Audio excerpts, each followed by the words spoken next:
Yeah, for this evening meditation, we will read a verse from 2 Samuel chapter 7 and verse 1. ఈ సాయంకాలం అధ్యయనం కోసం మనం 2 సమూయేలు గ్రంథం నుంచి ఒక వచనాన్ని మనం చదువుకుందాం. I will read the first verse. And it came about when the king lived in his house, and the Lord had given him rest all around from all his enemies. Can you please tell me the verse?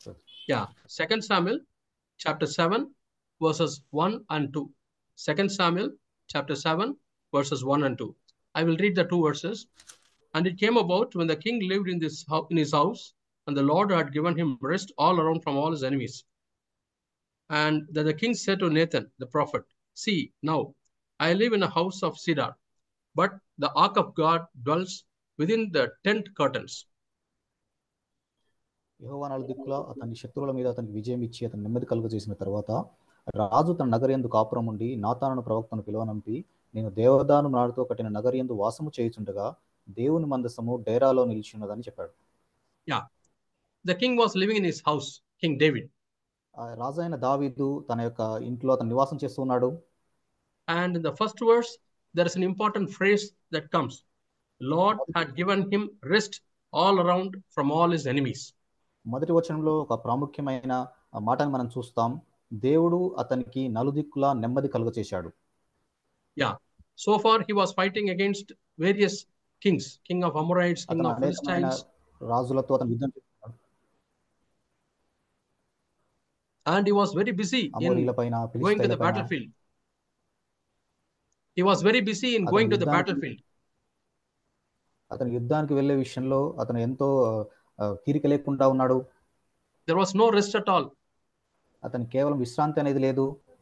But now the 7th chapter 1st verse, God has given him rest from all around the enemies. అయితే ఇక్కడ 7వ అధ్యాయం 1వ వచనంలో మనం చూసినట్లయితే దేవుడు నలుదిక్కులా అతని శత్రువుల మీద అతనికి విజయం ఇచ్చి అతనికి నెమ్మది కలుగచేశాడు. Yeah, he doesn't have anything now to be bothered about. ఇప్పుడు అతను పట్టించుకోవాల్సిన అంశాలు అయితే ఏమీ లేవు. So he is now free to think in his mind. అతను ఇప్పుడు ఆలోచించడానికి ఎంతో స్వతంత్రంగా ఉన్నాడు. Might be he could have thought what ornaments I can buy, another house I can build, so many other things he could have thought about. అయితే ఇప్పుడు ఎటువంటి ఆభరణాలు నేను కొనుక్కోవాలి, ఎటువంటి ఇల్లు నేను కట్టుకోవాలి అనే విషయాల గురించి ఆలోచించడానికి అతను సిద్ధంగా ఉన్నాడు. Or as a family I can go for some vacation.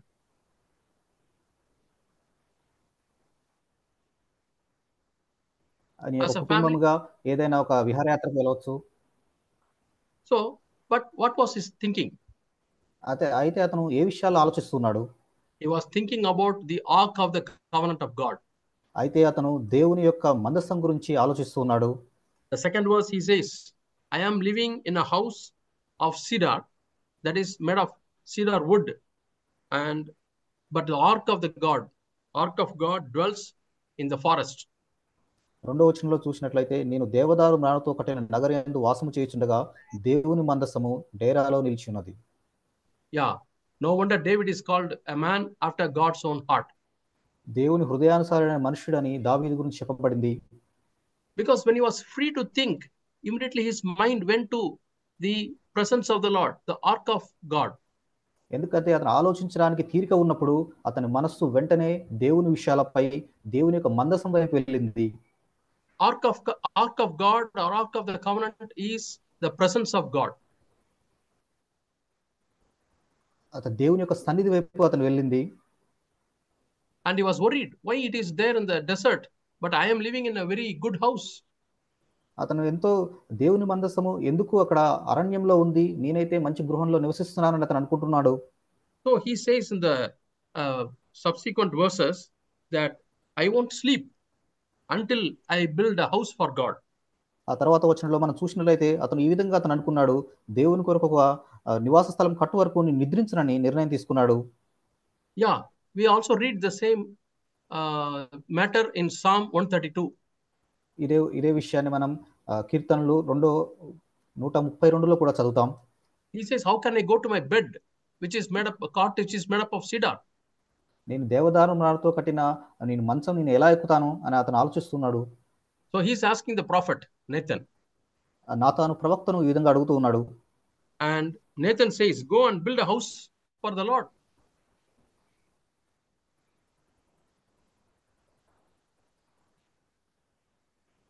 అప్పుడు నాతాను, యెహోవా నీకు తోడుగా ఉన్నాడు, నీకు తోచున్నదంతా నెరవేర్చుము, నువ్వు వెళ్ళి దేవునికి మందిరాన్ని కట్టని నాతాను చెప్పాడు. But God did not say that. అయితే దేవుడు ఆ విధంగా చెప్పలేదు. Prophet thought in his mind, and whatever came to his mind, he told. నాతాను తను ఆలోచించి తనకు ఏదైతే ఆలోచన వచ్చాదో అది దావీదుకు చెప్పాడు. So what do we learn in this? మనం దీని నుంచి మనం ఏం నేర్చుకుంటాం? Even in a good thing, like building a house for God, we'll have to ask God. మనం ఒక దేవుని కొరకు మందిరం కట్టే ఒక మంచి విషయం అయినా కూడా మనం ఖచ్చితంగా దేవుని అడగాలి. So you may be ready to do some good thing. నువ్వు ఒక మంచి విషయాన్ని చేయటకు సిద్ధపడి ఉండవచ్చు. You should ask God, Lord, shall I go?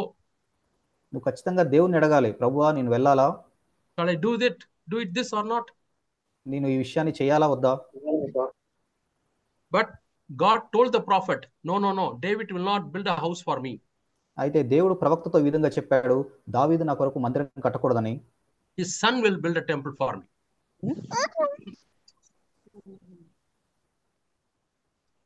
అతని కుమారుడు నా కొరకు మందిరాన్ని కడతాడు. Yeah, that's what God told him. దేవుడు అది అతనికి చెప్పాడు. Now when we are free to think, where does our mind go? నిజంగా మనకు ఆలోచించడానికి సమయం ఉన్నప్పుడు మన మనస్సు ఏ విషయాల వైపు మలుతుంది? Many people, when they are idle, their mind goes to sin. అనేక మంది ఖాళీగా ఉన్నప్పుడు వారి మనస్సు పాపం వైపు వెళ్తుంది. Their mind goes to fulfill the desires of the flesh. వారి మనస్సు శరీర కోరికలను తీర్చుకోవడానికి వెళ్తుంది. Their mind goes to some bad sites in the mobile. వారు మొబైల్లో ఒక చెడ్డ వెబ్సైట్ దగ్గరికి వెళ్తుంది. Or when they are very free, they say, okay, we'll go for some shopping, even though there is no item to be purchased. అయితే వారు ఖాళీగా ఉన్నప్పుడు వారికి అవసరం లేకపోయినప్పటికీ మనం వెళ్ళి షాపింగ్కి వెళ్దామని అనుకుంటారు.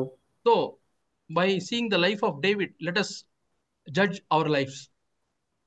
మనం దావీదు యొక్క జీవితాన్ని చూసి మన జీవితాన్ని మనం తీర్పు తీర్చుకుందాం. Where does my mind go when I am free to think?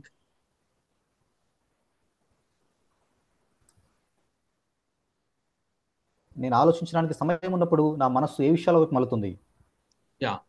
So first lesson we learned, David, when he was having rest, he thought of the God and temple for God. మొట్టమొదటిగా మనం నేర్చుకునే పాఠం ఏమిటంటే, దావీదు ఆలోచించడానికి సమయం ఉన్నప్పుడు, అతను ఖాళీగా ఉన్నప్పుడు అతని మనసు దేవుని విషయాలపైకి, దేవుని యొక్క మందిర విషయాలపైకి తిరిగింది. He had a great sorrow in his heart that Ark of the Covenant is not having a temple. దేవుని యొక్క మందసమునకు ఒక నివాస స్థలం లేదని అతని హృదయంలో ఎంతో బాధపడ్డాడు. We come to 2 Chronicles, last chapter. రెండవ దినవృత్తాంతములు చివరి అధ్యాయాన్ని మనం చూసినట్లయితే, 2 Chronicles 36వ అధ్యాయం చివరి అధ్యాయం. No, I think 1 Chronicles chapter 29. 1 Chronicles chapter 29. మొదటి దినవృత్తాంతములు 29వ అధ్యాయం. Yeah, we read about King David mobilizing the materials for the construction of the temple.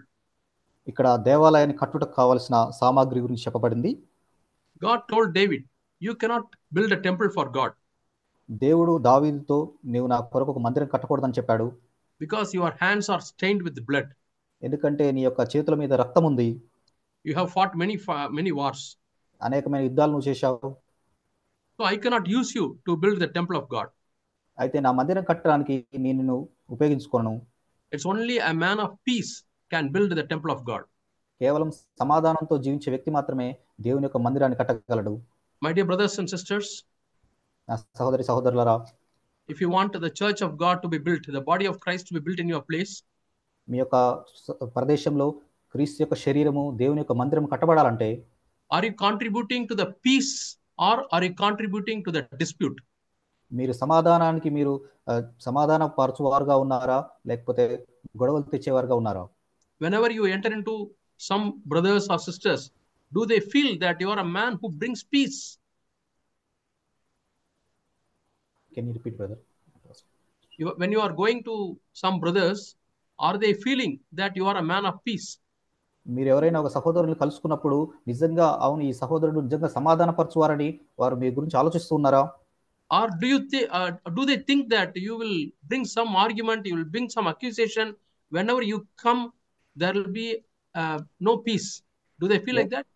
ఎప్పుడైనా మీరు వచ్చినప్పుడు ఈ సహోదరుడు నేరారోపణ చేస్తాడని లేకపోతే గొడవలు తీసుకొస్తారని ఆ విధంగా వారు మీ గురించి తలస్తూ ఉన్నారా? God loves a peacemaker. దేవుడు సమాధానపరచు వారిని ప్రేమించును. Blessed are those who make peace, for they shall be the sons and daughters of God. సమాధానపరచు వారు ధన్యులు, వారు దేవుని కుమారులు కుమార్తెలు అనబడతారు. Because our God is a God of peace. ఎందుకంటే మన దేవుడు సమాధానపరచు దేవుడు. Yeah, he brought peace. ఆయన సమాధానాన్ని ఆయన తీసుకొని వచ్చాడు. So in David's time, because of the war, God said, you cannot be a person who builds a temple for me. God said he cannot build a temple. దావీదు సమయంలో అతను ఎంతో యుద్ధాలు చేసి ఉన్నాడు కాబట్టి దేవుడు నీవు నా మందిరంను కట్టవద్దని చెప్పాడు. We read in 1 Chronicles chapter 29 and verse 1. 1 దినవృత్తాంతము 29వ అధ్యాయం మొదటి వచనంలో మనం ఈ విధంగా చదువుతాం. I will read the verse. Yeah. David king said to all the congregation, my son Solomon is still young, inexperienced, and the work is great, for the palace is not for man but for the Lord God. రాజైన దావీదు సర్వ సమాజంతో ఇలాగ సెలవిచ్చెను, దేవుడు కోరుకునే నా కుమారుడైన సొలొమోను ఇంకనూ లేత ప్రాయం గల బాలుడై ఉన్నాడు, కట్టబోవు ఆలయము మనుష్యునికి కాదు దేవుడైన యెహోవాకే కనుక ఈ పని బహు గొప్పది. So he says it is not a temple, it is a palace for God. అతను ఇక్కడ అది కేవలం ఒక సాధారణమైన ఇల్లు కాదు, ఒక గొప్ప ఆలయం అని అతను చెప్తూ ఉన్నాడు. See his attitude. ఇక్కడ అతను చెప్పే విధానం చూడండి. I want my son to build a big palace for God. నా కుమారుడు దేవుని కొరకు ఒక గొప్ప ఆలయాన్ని నిర్మించాలనుకుంటున్నాను. Do we have that pride in our hearts? నిజంగా మనకు అటువంటి ఆశ ఉందా? When you are part of a body of Christ which God himself is building, do you feel that pride? నిజంగా దేవుడు తన శరీరమైన దేవుని యొక్క సంఘాన్ని నిర్మించుటకు అటువంటి ఆశ మనకుందా? When Noah was building the ark, Noah and his children, they all would have had a great feeling. నోహు ఓడను కడుతున్నప్పుడు నోహు మరియు అతని కుమారులు ఎంతో గర్వంగా అనుకునేవారు. We are building something which God has planned. దేవుడు ప్రణాళిక వేసిన దాన్ని మేము నిర్మిస్తున్నామని. God has given the plan, estimate, length and breadth and height and what type of wood, everything we have received from God. దేవుడే దీనికి ప్రణాళికను ఇచ్చాడు. ఎంత పొడుగు ఉండాలి, ఎంత ఎత్తు ఉండాలి, దానికి సంబంధించినవన్నీ దేవుడే ఇచ్చాడు. The same way now God is building the body of Christ. అదే విధంగా దేవుడు ఈ రోజు క్రీస్తు యొక్క శరీరాన్ని నిర్మిస్తూ ఉన్నాడు. Who has given the plan? Who has given the plan? అయితే దీనికి ప్రణాళికను ఎవరు ఇచ్చారు? It is God himself has given the plan. దేవుడు తనకు తానే ఆ ప్రణాళికను అనుగ్రహించాడు. The church, you know how Jesus is describing the church? దేవుడు సంఘాన్ని యేసుప్రభు వారు సంఘాన్ని ఏ విధంగా వర్ణిస్తున్నాడో మీకు తెలుసా? The church which is purchased by the blood of Jesus Christ. యేసుక్రీస్తు సొంత రక్తము చేత విలువ పెట్టి కొనబడినదిగా చెప్పాడు. You and I are part of the church which is bought by paying the blood of Jesus Christ. నేను కూడా యేసుప్రభు వారి రక్తం చేత విలువ పెట్టి కొనబడిన సంఘంలో మనం భాగమై ఉన్నాం. Are you not rejoicing about it? దీన్ని బట్టి మీరు ఆనందించట్లేదా? Are you not excited? దీన్ని బట్టి మీరు ఉత్సహించట్లేదా? I am a part of God's plan. నేను దేవుని ప్రణాళికలో ఒక భాగంగా ఉన్నాను. I am part of God's plan in Bhadrachalam or in Guntur or in Vijayawada or whatever place you are in.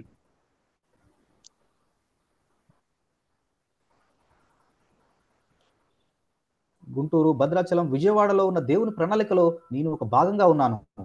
Yeah, we have to be excited. God is building a church and I am a part of that. నిజంగా దాన్ని బట్టి మనం ఎంతో ఉత్సహించాలి. దేవుడు తన సంఘాన్ని కడుతున్నాడు, మనం దానిలో ఒక భాగంగా ఉన్నాం. My family is a part of it. నా కుటుంబము దానిలో ఒక భాగంగా ఉంది. Yeah, now God said, David, you will not build the temple, but your son will build the temple. దేవుడు దావీదు నీవు నా ఆలయాన్ని కట్టవద్దు, అయితే నీ కుమారుడు నా ఆలయాన్ని కడతానని దేవుడు చెప్పినప్పుడు David did not get offended. అయితే దేవుడు దాన్ని బట్టి అభ్యంతరపడలేదు. But he said, okay, let Solomon my son build the temple, but I will make all arrangements for him to build the temple. అయితే నా కుమారుడైన సొలొమోనును మందిరాన్ని కట్టనివ్వండి, అయితే దానికి సంబంధించిన అన్ని సిద్ధపాటులను నేను చేస్తానని అనుకున్నాడు. Suppose the elder in your church is telling you, please don't share the word of God.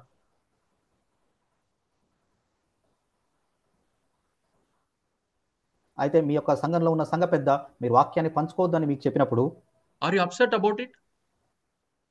దాన్ని బట్టి మీరు చింతిస్తున్నారా? Are you offended about it? దాన్ని బట్టి మీరు అభ్యంతరపడుతున్నారా? David did not get offended. అయితే దావీదు దాన్ని బట్టి అభ్యంతరపడలేదు. But in fact, what does he say when God told him that you will not build the temple? అయితే నీవు నా మందిరం కట్టవద్దని చెప్పినప్పుడు అతను ఏ విధంగా సమాధానం ఇచ్చాడు చూడండి. We read in 2 Samuel chapter 7 and verse 18. మనం దాన్ని 2వ సమూయేలు గ్రంథం 7వ అధ్యాయంలో మనం చూస్తాం. This is a place where God is telling you will not build the temple, but your son will build the temple. ఈ ప్రదేశంలో మనం నీవు నా మందిరం కట్టకూడదు, అయితే నీ యొక్క కుమారుడు ఒక మందిరాన్ని కడతాడని చెప్పాడు. What did David say in 18th verse? అక్కడ దావీదు ఏం చెప్పాడు? Lord, you have brought me up to this place. Who am I, Lord? What am I, Lord? I am unworthy person. ప్రభువా, నన్ను ఇంతవరకు తీసుకొని వచ్చావు, నేను ఎట్టివాడను ప్రభువా, నేను దేనికి కొరకాడవాడను. So when brothers tell you don't do this work, are you going to the Lord and telling, Lord, what am I? Who am I? I am thankful to you. ప్రభువా, దేవుని దగ్గరికి వెళ్ళి ప్రభువా నేను ఎటువంటి వాడను, నేను దేనికి సరిపోయిన వాడను కాను అని మనం చెప్తూ ఉన్నామా? And he starts praising God. అతను దేవుని స్తుతించడం ఆరంభించాడు. And we read in the 3rd, 4th, 5th verses of 1 Chronicles chapter 29. మొదటి దినవృత్తాంతం 29, 3, 4, 5 వచనాల్లో మనం చదువుతూ ఉంటాం. He started giving the gold, the silver, the precious stones and all the treasures for the construction of the temple of God. అతను బంగారాన్ని, వెండిని, వెలగల రాళ్ళని, దేవుని యొక్క ఆలయాన్ని నిర్మించడానికి అవసరమైన అన్నిటిని కూడా అతను సమకూరుస్తూ ఉన్నాడు ఇక్కడ. Probably all the gold and silver were all the treasures he got when he won the battles. అక్కడ ఉన్న బంగారం, వెండి ఇవన్నీ యొక్క సంపద కూడా బహుశా అతను యుద్ధాలు చేసినప్పుడు అతను తీసుకున్నవే ఉండవచ్చు. And he was not satisfied. He was not satisfied. అతను దాన్ని బట్టే సంతృప్తి చెందలేదు. Then what does he say? అతను దాన్ని బట్టే Third verse, I have some gold, I have some silver, I have some precious stones, my own property, that I want to give food to God. అతను 3వ వచనంలో అతని విధంగా చెప్తూ ఉన్నాడు, నా సొంతమైన బంగారమును, వెండిని నా దేవుని మందిరం నిమిత్తము నేను ఇచ్చేదను. What is his heart? You see his heart, he wants to pay from his own thing to God. అతని యొక్క హృదయాన్ని ఇక్కడ చూడండి, అతను తన యొక్క సొంత ఆస్తిలో నుండి అతను సొంతదైన దానిలోంచి దేవుని మందిరం కొరకు ఇవ్వాలనుకుంటున్నాడు. I will read the 5th verse. నేను 5వ వచనాన్ని నేను చదువుతాను. Verse 5. 5వ వచనంలో he says, the gold, things of gold, silver for things of silver, all kinds of work to be done by the hands of the Lord, and who now is willing to consecrate his service today for the Lord? Who is willing? ఇక్కడ 5వ వచనంలో, ఈ దినమున యెహోవాకు ప్రతిష్ఠితంగా మనపూర్వకంగా ఇచ్చువారు ఎవరైనా మీలో ఉన్నారా, మీలో ఎవరైనా ఉన్నారా అని అతను అడుగుతూ ఉన్నాడు. Yeah, in Telugu the word is there, manapurvama. Am I correct, brother? Am I correct? Can you repeat it, brother? Yeah. In Telugu the verse is manapurvama, wholeheartedly. తెలుగులో మనపూర్వకంగా, హృదయపూర్వకంగా అని ఉంది. Yeah, in Tamil it is manapurvamai. Very very nice word. తమిళంలో కూడా మనపూర్వకంగా ఉంది, తెలుగులో కూడా exact ఉంది brother, మనపూర్వకంగా. Who will give to God wholeheartedly? దేవునికి ఎవరు మనస్ఫూర్తిగా ఇచ్చువారు ఎవరున్నారు? And next verse says, తర్వాత వచనంలో, the lords, the emperors, the leaders, the elders, and all the household of the palace, they gave wholeheartedly to God. Manapurvanga they gave to God. ఆ తర్వాత అధిపతులు, ఇశ్రాయేలు గోత్రపు అధిపతులు, సహస్రాధిపతులు, శతాధిపతులు, తర్వాత నియమింపబడిన అధిపతులు అందరూ కలిసి మనపూర్వకంగా దేవుని మందిరం పనుకు వారు బంగారాన్ని, విలువైన వాటిని అన్నిటి ఇచ్చారు. And we read in the 9th verse. ఆ తర్వాత 9వ వచనంలో మనం ఈ విధంగా చదువుతాం. After giving wholeheartedly to God for the construction of the temple, they were very happy and they were rejoicing. వారు పూర్ణ మనస్సుతో యెహోవాకు ఇచ్చిండురు కనుక వారు అలాగు మనపూర్వకంగా ఇచ్చినందుకు జనులు సంతోషపడిరి. Yeah, with the whole heart they gave to God and they were all rejoicing. వారు పూర్ణ మనస్సుతో యెహోవాకు ఇచ్చిండిరు గనుక వారు పూర్వకంగా ఇచ్చినందుకు వారు ఎంతో సంతోషించారు. Again we read in the 14th verse. ఆ తర్వాత 14వ వచనంలో మనం మరలా చదువుతాం. They all gave wholeheartedly. మనపూర్వకంగా వారందరూ ఇచ్చినట్లుగా. And not only that, they are confessing, all things come from you and we have given to you some of our own. ఆ తర్వాత వారు ఈ విధంగా వారు దేవునికి ఒప్పుకుంటూ ఉన్నారు, సమస్తమును నీ వలనే కలిగాను కదా, నీ స్వసంపాద్యములో నుండి మేము మీకు ఇచ్చి ఉన్నాము. My dear young brothers and sisters who are working in IT field, might be you are earning handful of salary. IT కంపెనీలో పనిచేసిన యవ్వన సహోదరులారా, మీరు ఎంతో మంచి శాలరీలు పొందుతుండవచ్చు. You may think that it is your own ability, your own knowledge.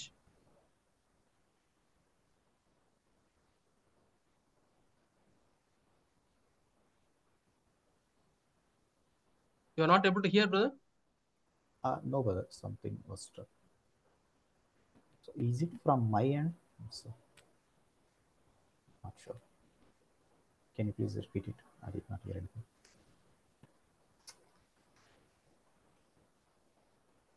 Hello, brother. Can you hear me? Yeah.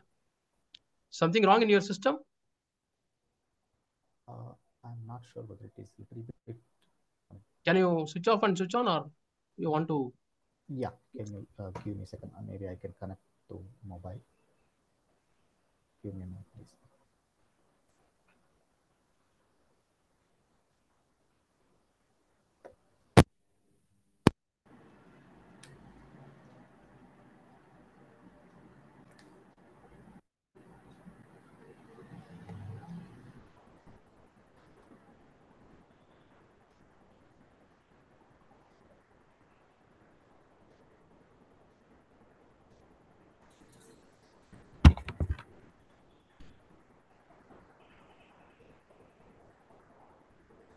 Yes, sir. Yeah. Sorry. You're okay, bro? Yes, sir.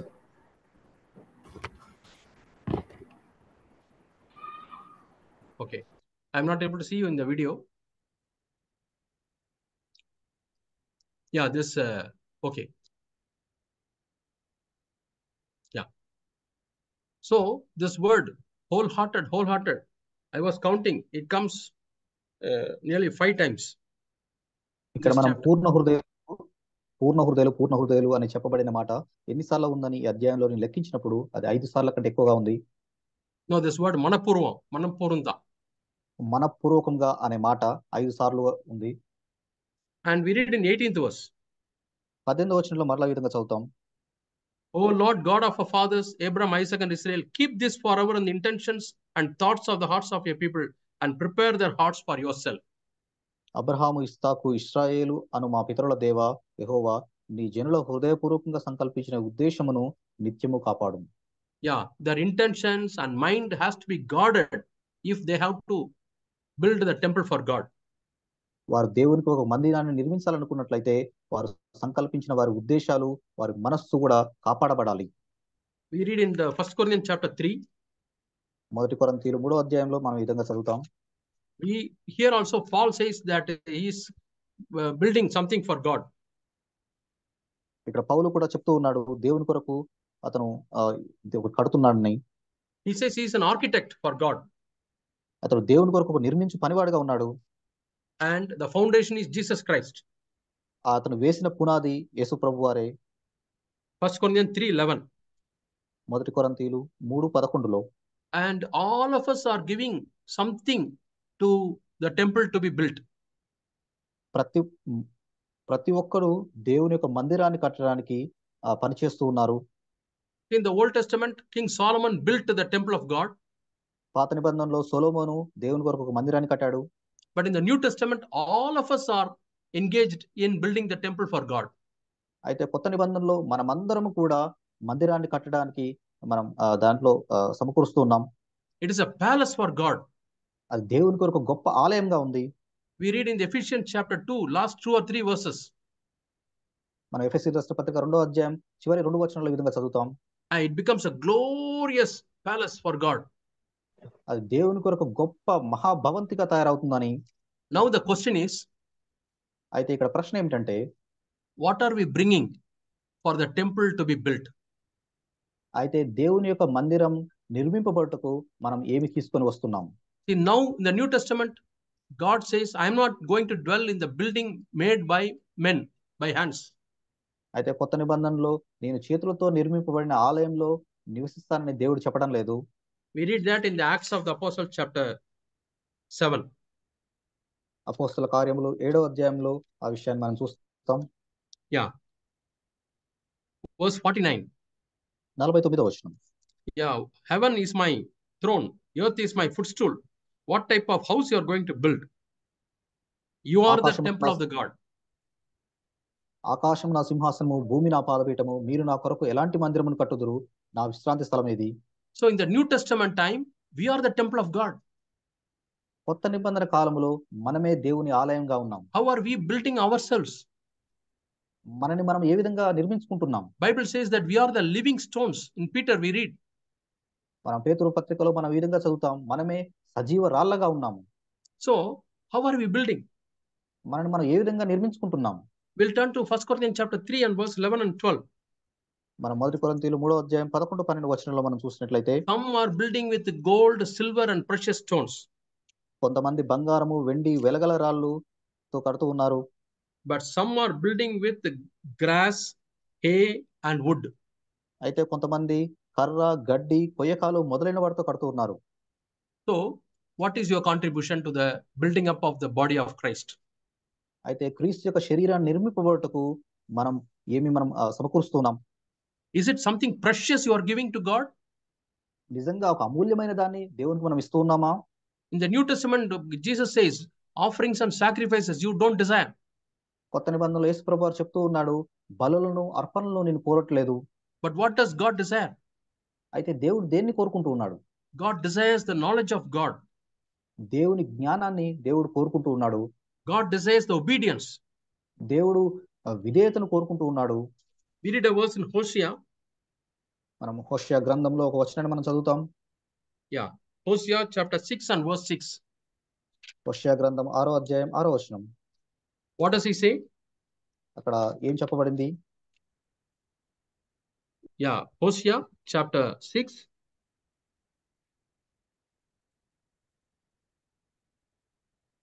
and verse 6. Can you read, brother? 6వ అధ్యాయం 6వ వచనం. నేను బలిని కోరను కానీ కనికరమనే కోరుచున్నాను, దహన బలుల కంటే దేవుని గూర్చిన జ్ఞానము నాకు ఇష్టమైనది. Yeah, for I delight in mercy, not sacrifice, and the knowledge of God more than burnt offerings. నేను బలిని కోరను, కనికరమనే కోరుచున్నాను, దహన బలుల కంటే దేవుని గూర్చిన జ్ఞానము నాకు ఇష్టమైనది. So in the New Testament, God does not primarily want your money and materials. కొత్త నిబంధనలు చూసినట్లయితే ముఖ్యంగా దేవుడు మీ ధనాన్ని, భౌతిక సంబంధమైన వాటిని మీ దగ్గర నుంచి కోరుకోవటం లేదు. But God wants you. అయితే దేవునికి నీవు కావాలి. Offer your bodies as a living sacrifice. మీ శరీరాల్ని సజీవ యాగంగా దేవునికి సమర్పించండి.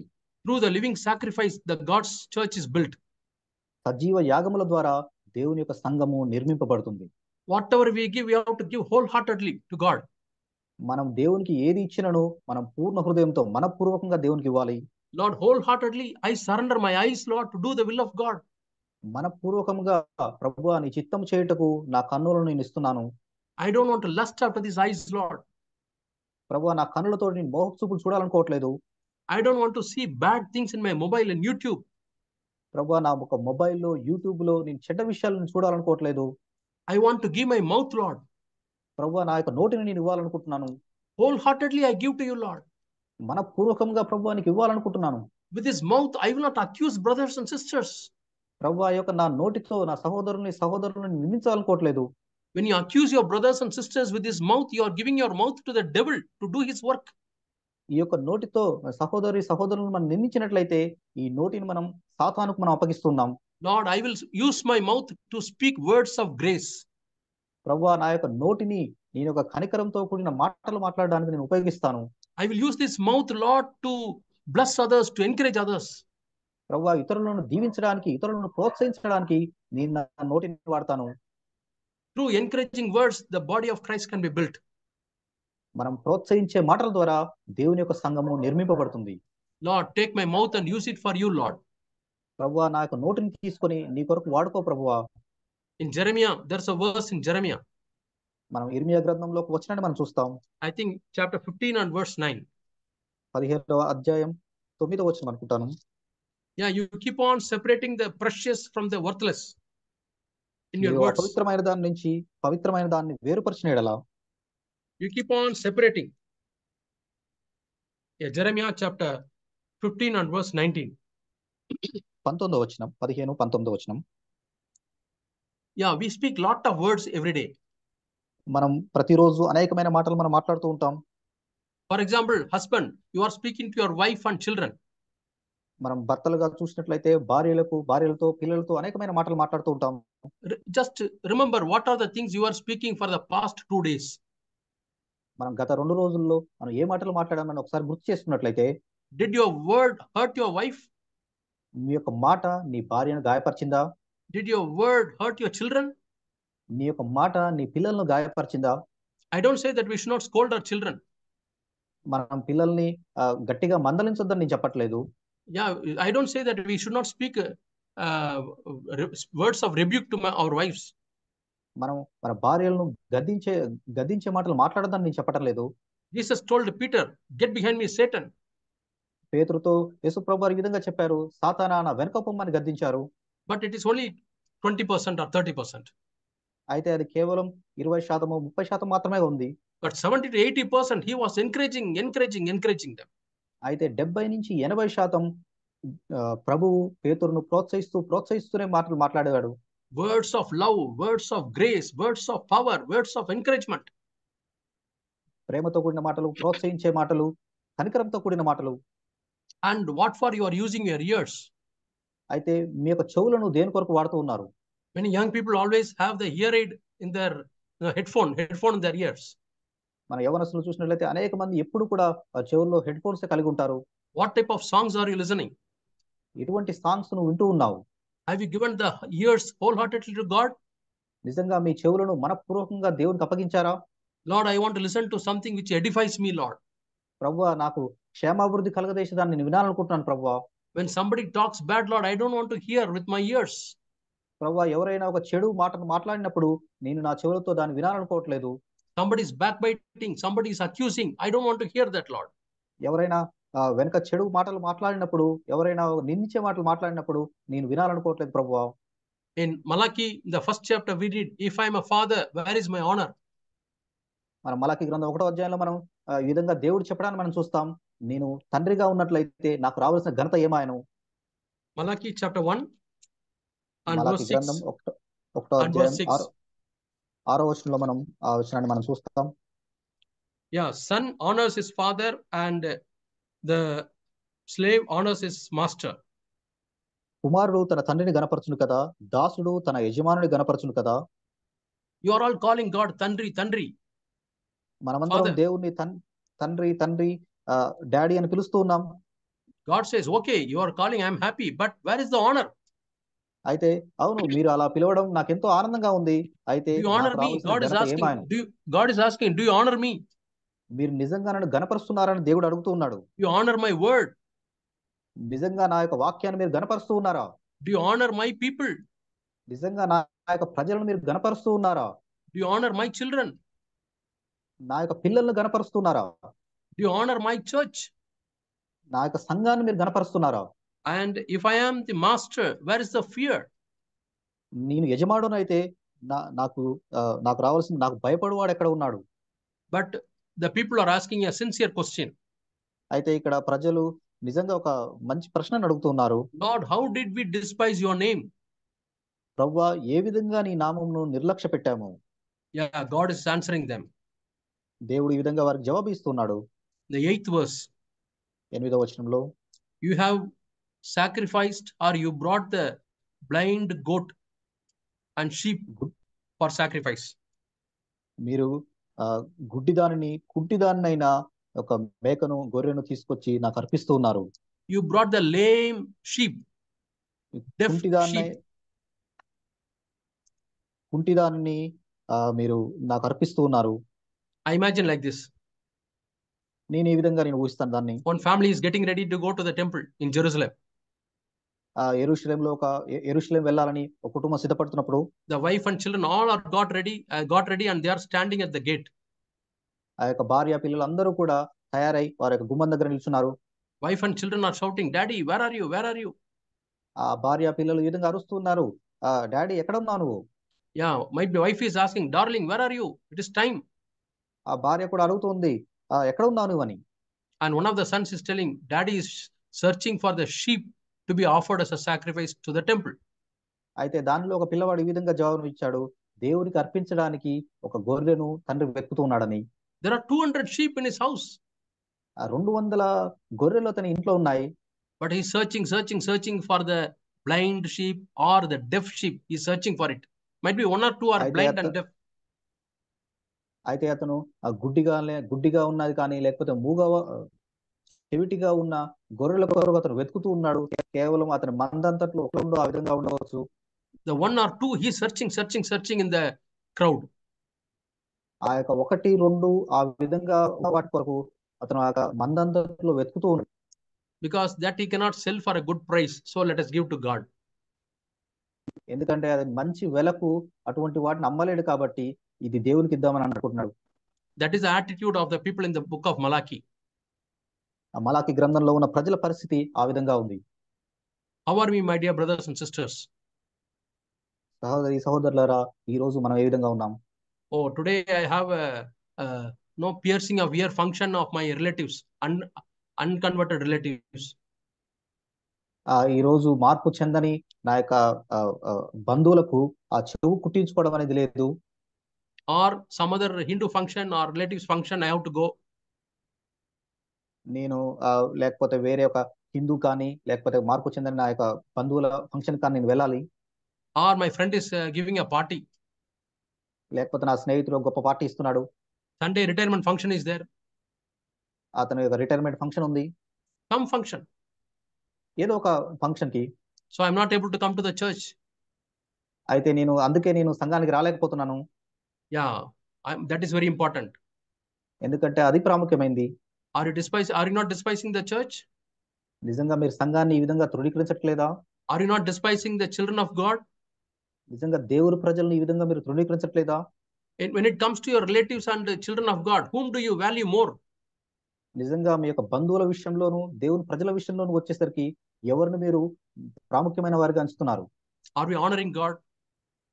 నిజంగా దేవుని మనం గణపరుస్తున్నామా? So the living sacrifice, how does it apply to our lives now?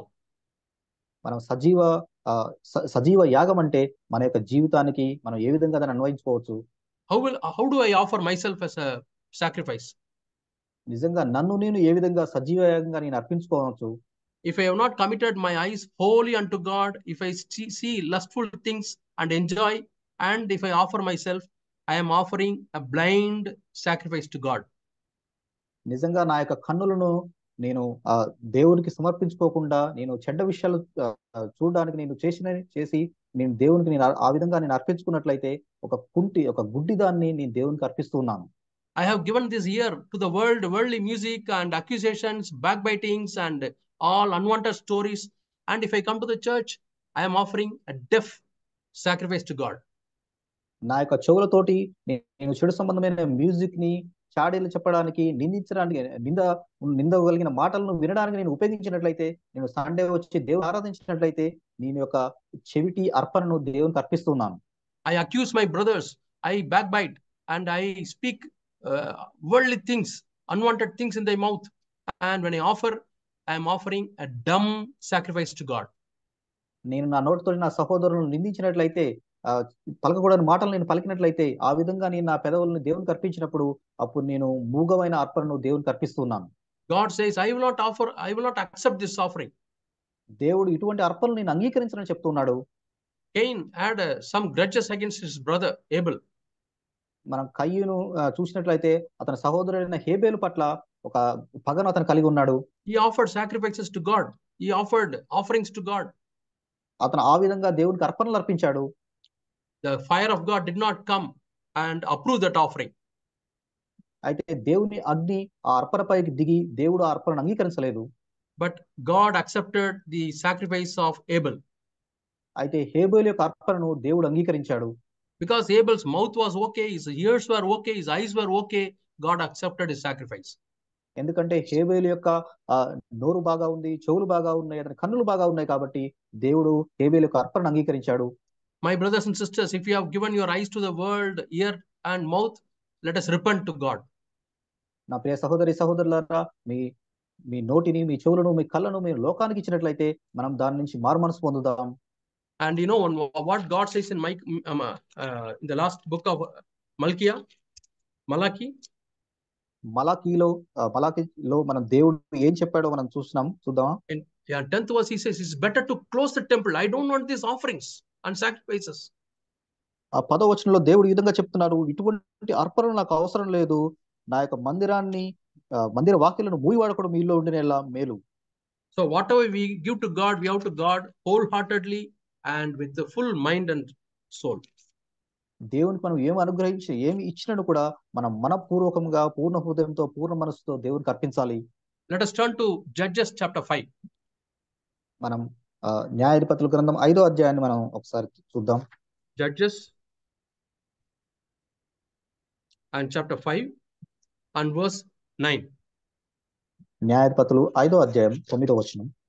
Judges chapter 5 and verse 9. 5:9 వచనాన్ని మనం చూద్దాం. Deborah, the prophetess, is telling, my heart is with the leaders of Israel who offered themselves willingly among the people. Praise the Lord. Judges 5:9.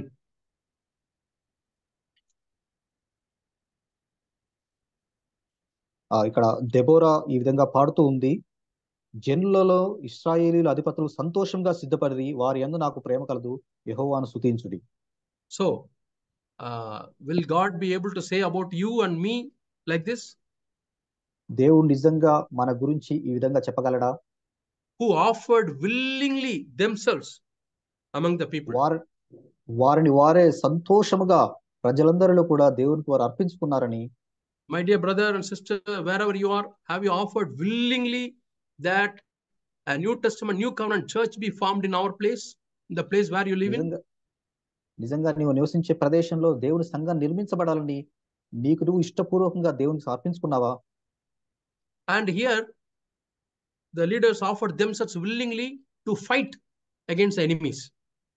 వారు ఇక్కడ చూసినట్లయితే అక్కడ ఉన్న ఇశ్రాయేలీయుల అధిపతులు శత్రువుపై యుద్ధం చేయడానికి వారు సంతోషంగా సిద్ధపడ్డారు. Yeah, but Deborah's heart was rejoicing. అక్కడ దెబోరా హృదయం ఎంతో సంతోషిస్తుంది. But we also read another verse. మనం ఇంకొక వచనాన్ని కూడా మనం చదువుతాం. 15th verse. 15వ వచనాన్ని. Verse 15. ఆ 15వ వచనంలో మనం ఈ విధంగా చూస్తాం. The latter part. In the divisions of Reuben, there were great searchings of heart. రూబేనీయుల కాలువల యొద్ద జనులకు గొప్ప హృదయాలోచనలు కలిగాను. Yeah, great searching of heart means a great burden, a great sorrow, because Reuben always wanted to separate himself.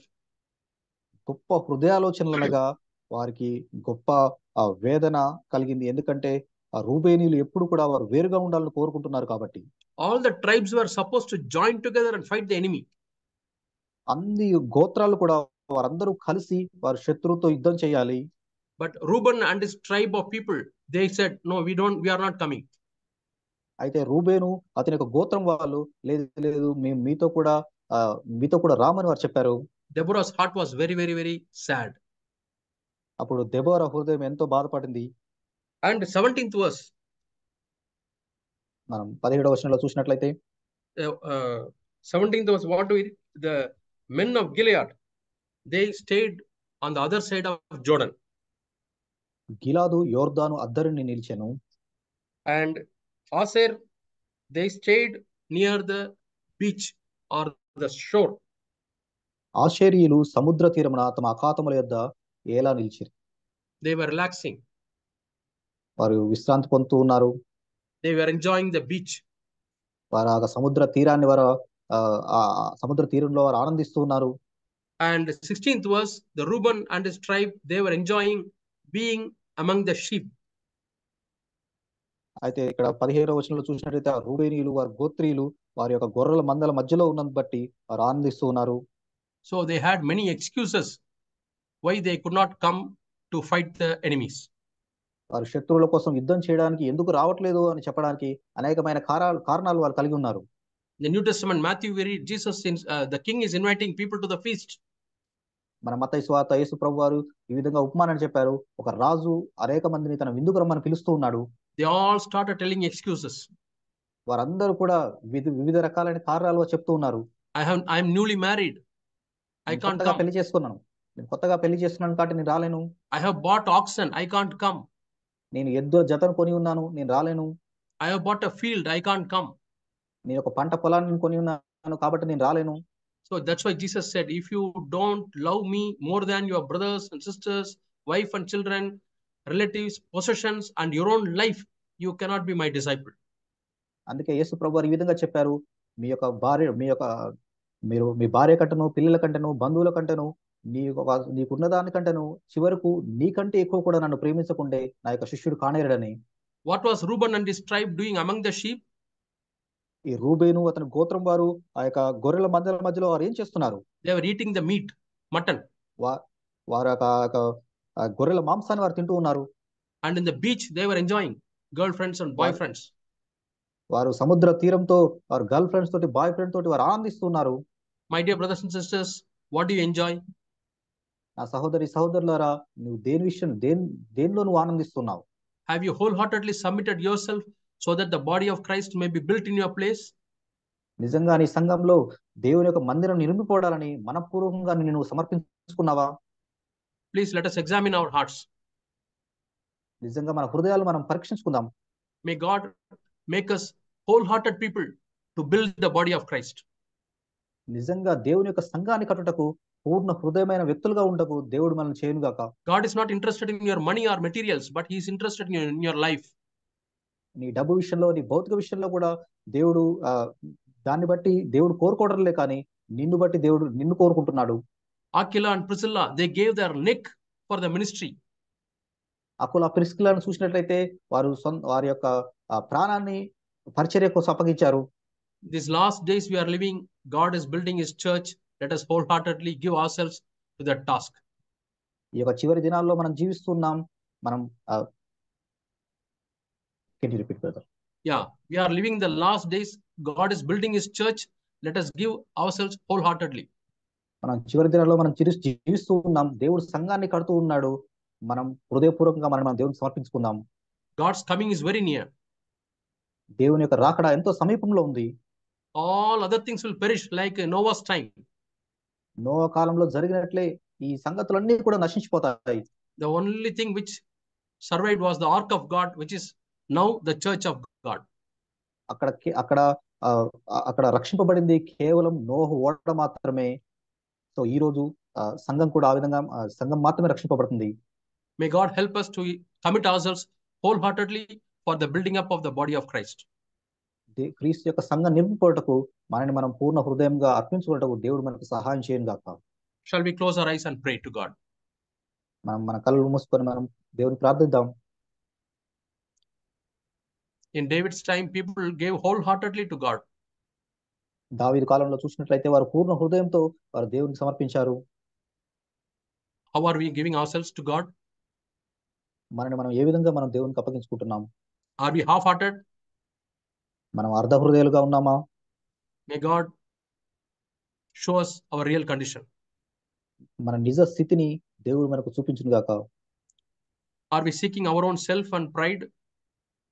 మన యొక్క సొంత గర్వాన్ని, మన సొంతమైన వాటిని మనం వెతుకుతూ ఉన్నామా? No. Let us seek only the glory of God. కేవలం దేవుని మహిమను మాత్రమే మనం వెతుకుతాం. Our dear Heavenly Father, we thank you and praise you for this time, Lord. మా పరలోకమందున మా తండ్రి, ఈ సమయాన్ని బట్టి నీకు వందనాలు చెల్లిస్తున్నాం. Like David, we want to have a heart, Lord, that the church has to be built. సంఘం నిర్మింపబడాలని దావీదు కలిగిన హృదయాన్ని కలిగి ఉండాలనుకుంటున్నాం. And like those people, Lord, we want to give everything wholeheartedly for the body of Christ, Lord. ఆ ప్రజల వలె దేవుని యొక్క సంఘం కొరకు, దేవుని యొక్క శరీరం కొరకు మేము పూర్ణ హృదయంతో మేము ఇవ్వాలనుకుంటున్నాం ప్రభువా. We want to offer our bodies as a living sacrifice. మా యొక్క శరీరాలను సజీవ యాగంగా మీకు సమర్పించాలనుకుంటున్నాం. Help every one of us, Lord, to honor your name. నీ నామాన్ని గణపరచుటకు మాలో ప్రతి ఒక్కరికి సహాయం చేయండి ప్రభువా. Bless every family who has joined in this meeting. ఈ మీటింగ్ లో అటెండ్ అయిన ప్రతి ఒక్క కుటుంబాన్ని దీవించండి. Help us, Lord. మాకందరికి సహాయం చేయండి. In Jesus' name we pray. యేసు నామములో ప్రార్థిస్తున్నాం తండ్రి. Amen. ఆమేన్.